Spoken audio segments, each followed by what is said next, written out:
Hey, today I'm going to tie a very old and probably forgotten pattern way back from the mists of time. This fly is called the Omnibus, I guess because it's got a bit of everything in it. And there are actually two different origin stories. In Les Johnson's book on coastal cutthroat trout, he included a recipe for tying this and a picture of it. And in the book, this pattern is credited to a guy called Wes McGaffrey, who apparently was using it in the South Puget Sound area way before the 1960s. And there's also a mention of a pattern also called Omnibus, which the description sounds very similar, in a fishing memoir by a guy called Steve Raymond, published back in like 1980. And there it says that the inventor was Leonard Hunton, who fished it in the Willapa Bay estuary, again, many years ago. Anyway, I used this picture from the Johnson book as my reference point, and I tied up a few, and I've been fishing it during the last couple of weeks, and it has picked up some sea run cuts for me when I've been fishing it on a slow sinking intermediate line, kind of stripping it at a moderate pace. And curiously enough, I also caught a kelp greenling. That's the very first time I've ever caught that fish on a fly. Okay, let's get started. The original pattern was tied on a freshwater nymph hook. I'm going with a corrosion resistant option, and I want to keep the down turned eye, so I've chosen this Kona TS4, which is a really nice hook with a black nickel finish, and I'm going to be tying on size 6. Get one of those out.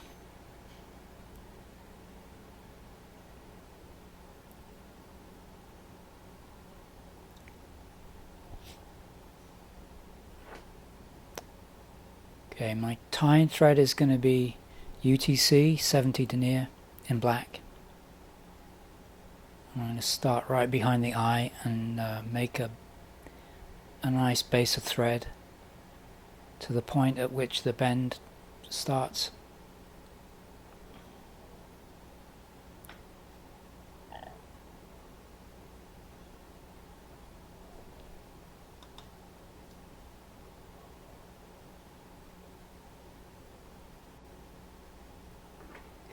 Rid of that.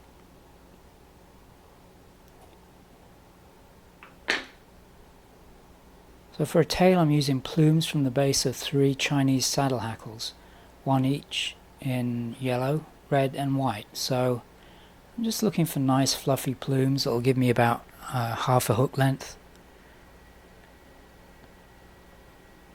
There's one. I'll have that. Just pluck that away then and set it down. And I'm going to do the same thing for the red. There's a nice one.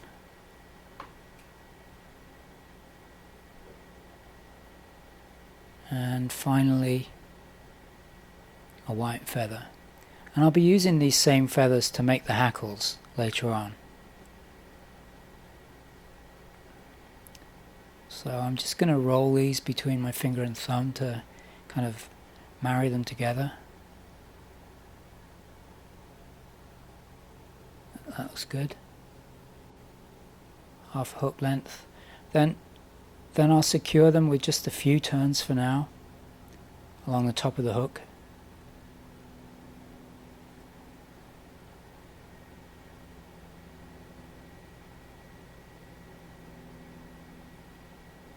Yeah, that's how I want them. I'll trim away some of this excess and tidy it up a bit.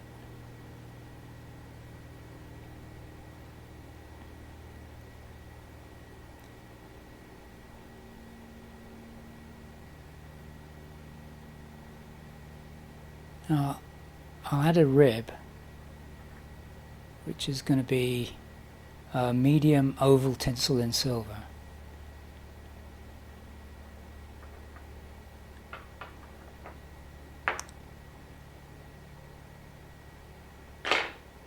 And I'm going to bind that along the top of the hook to a point about 2/3 of the way along the shank, because I'm going to have to leave room to tie in 3 different hackles and a wing and make a head. so I don't want to crowd the front.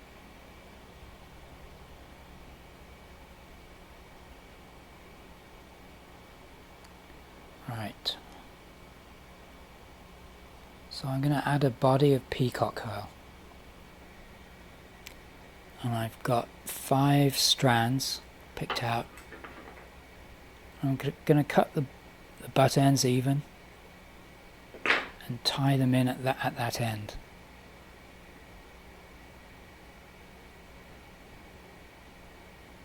There. And I'm going to tie those in nice and tight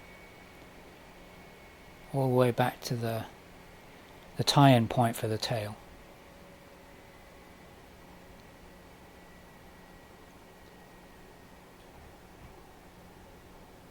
Which is there.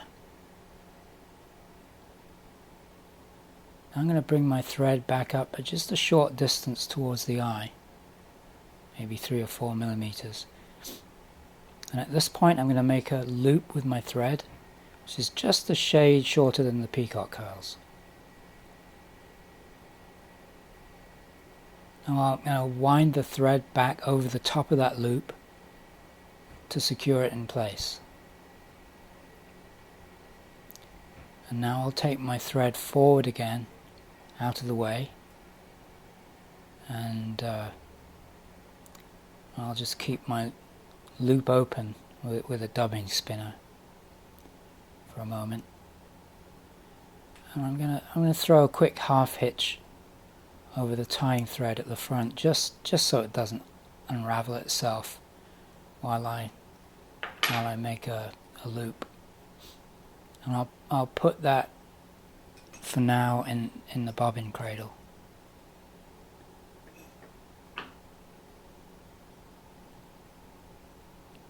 I'm going to go back to my loop and open it up like this.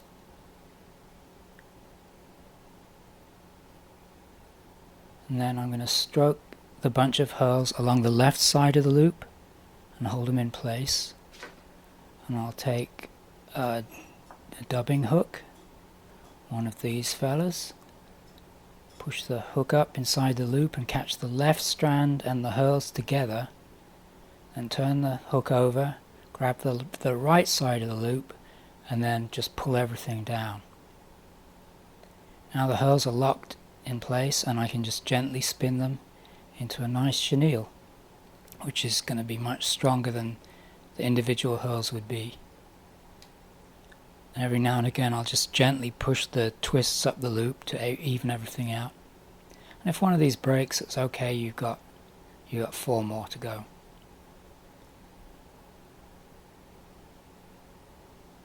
Okay, that looks good. Now I'm going to use my rotary to wind on the body.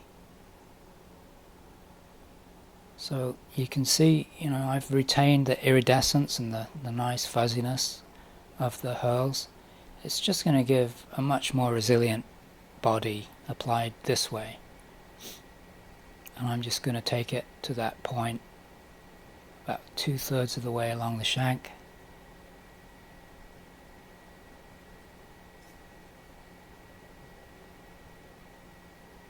Get my thread back from where it's been hanging. Tie that herl off very securely.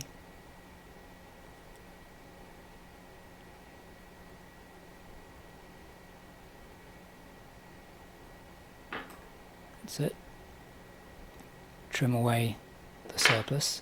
I can go back to my rib. I'm going to wind it in the same direction. You could counter wind it by just going to go in the same direction. I'm going to get maybe 5 or 6 turns of this, I think.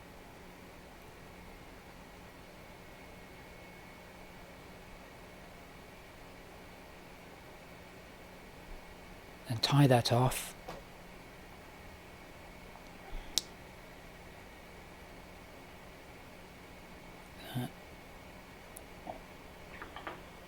And then just trim that away.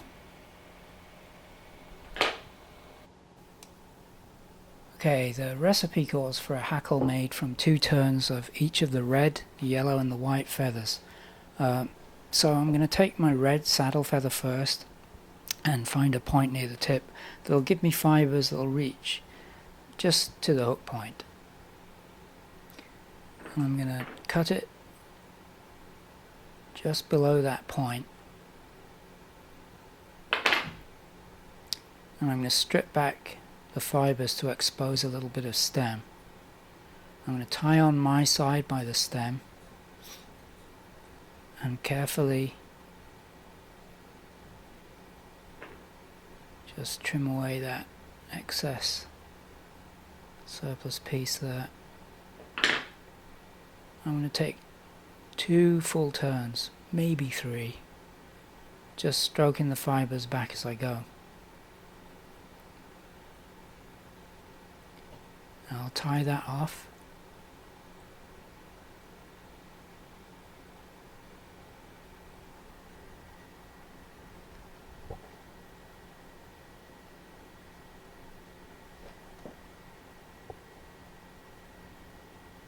Get rid of that tip. And I'm going to do exactly the same thing with the yellow feather. Find the spot, strip a little bit,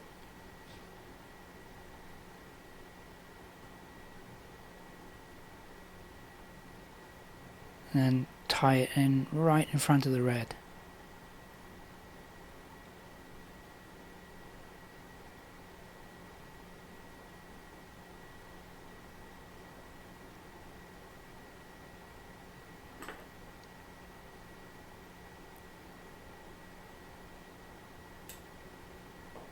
Again, another couple of turns.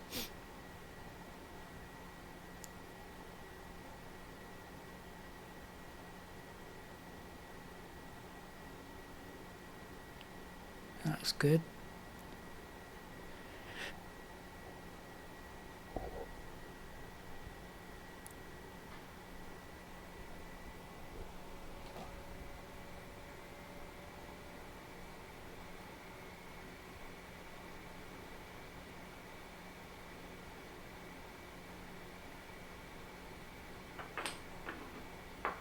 Away the tip.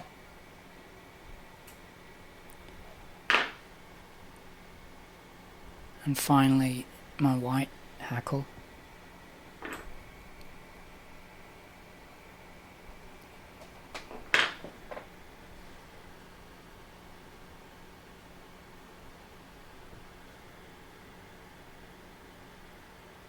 Tied in just the same way as the other 2.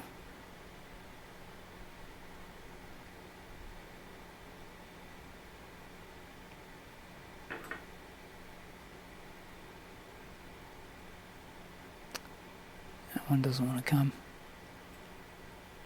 Come on. Got it.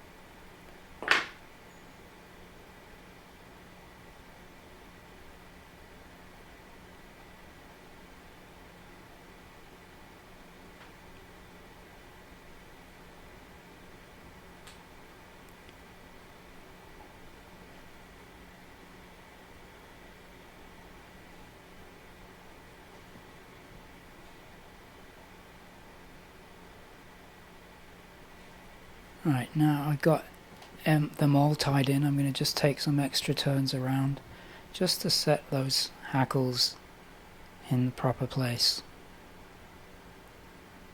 I want them to just reach that hook point, which it kind of does there.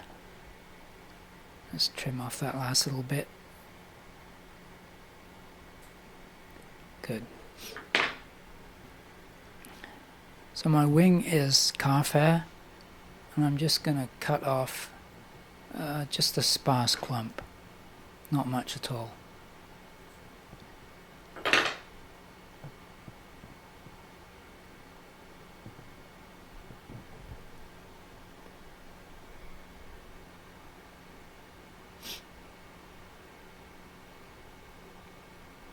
Just that much.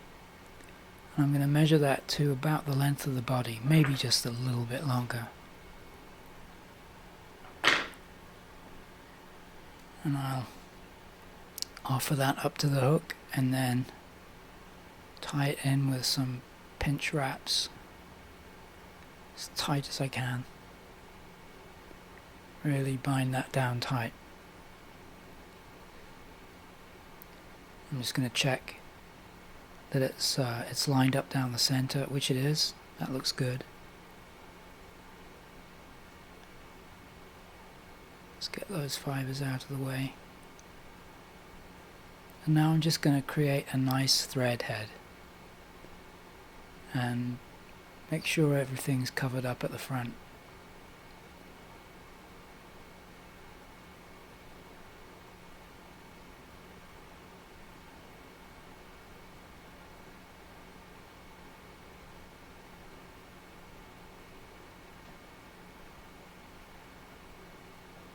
I like that.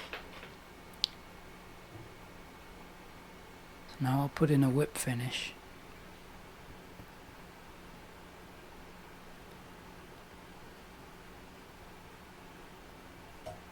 That. Cut my tying thread.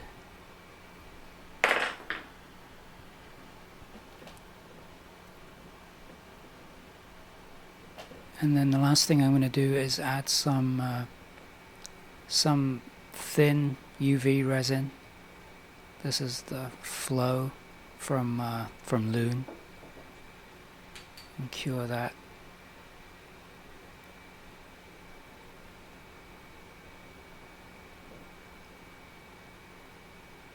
I'm just going to go in and get that little extra bit of thread there that I don't need.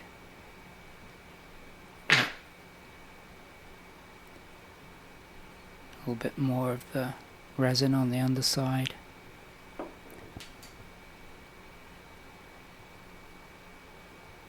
There you go.